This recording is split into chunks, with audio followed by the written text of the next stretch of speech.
ಯೋಹಾನ ಅಧ್ಯಾಯ 5 ವಚನ 1-16 ತರುವಾಯ ಯೇಸು ಯೆಹೂದ್ಯರ ಒಂದು ಹಬ್ಬಕ್ಕಾಗಿ ಜೆರುಸಲೇಮಿಗೆ ಹೋದನು. ಜೆರುಸಲೇಮಿನಲ್ಲಿ 5 ಮಂಟಪಗಳಿಂದ ಕೂಡಿದ ಒಂದು ಕೊಳವಿದೆ. ಯೆಹೂದ್ಯರ ಭಾಷೆಯಲ್ಲಿ ಅದಕ್ಕೆ ಬೆಥೆಸ್ದಾ ಎಂದು ಕರೆಯುತ್ತಾರೆ. ಈ ಕೊಳವು ಕುರಿಬಾಗಿಲು ಎಂಬ ಸ್ಥಳದ ಸಮೀಪದಲ್ಲಿದೆ.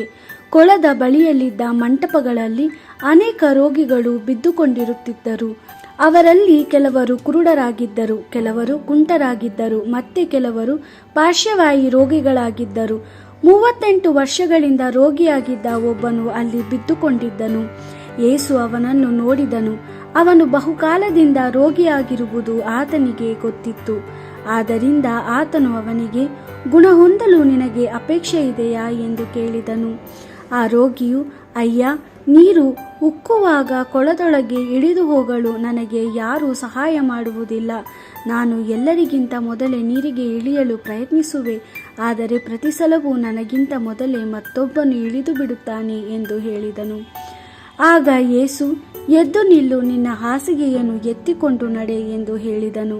ಆ ಕ್ಷಣವೇ ಆ ಮನುಷ್ಯನು ಗುಣ ಹೊಂದಿ ತನ್ನ ಹಾಸಿಗೆಯನ್ನು ಎತ್ತಿಕೊಂಡು ನಡೆದನು. ಇದೆಲ್ಲ ನಡೆದದ್ದು ಸಬ್ಬತ್ ದಿನದಲ್ಲಿ.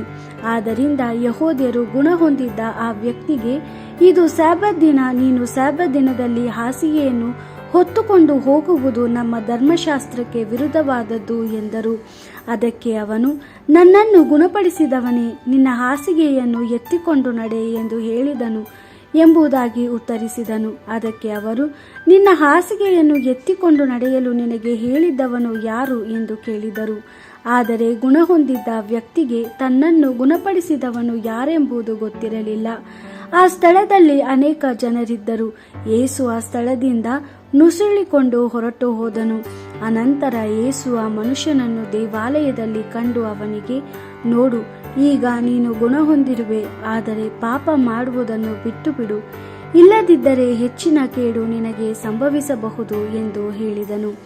ಆಗ ಆ ಮನುಷ್ಯನು ಆ ಯೆಹೂದ್ಯರ ಬಳಿಗೆ ಹೋಗಿ ತನ್ನನ್ನು ಗುಣಪಡಿಸಿದವನು ಯೇಸುವೇ ಎಂದು ತಿಳಿಸಿದನು. ಯೇಸು ಈ ಕಾರ್ಯಗಳನ್ನು ಸಬ್ಬತ್ ದಿನದಲ್ಲಿ ಮಾಡುತ್ತಿದ್ದನು. ಈ ಕಾರಣದಿಂದಾಗಿ ಯೆಹೂದ್ಯರು ಯೇಸುವನ್ನು ಹಿಂಸಿಸತೊಡಗಿದರು. ದೇವರ ವಾಕ್ಯವಿದು. ದೇವರಿಗೆ ಕೃತಜ್ಞತೆ ಸಲ್ಲಲಿ.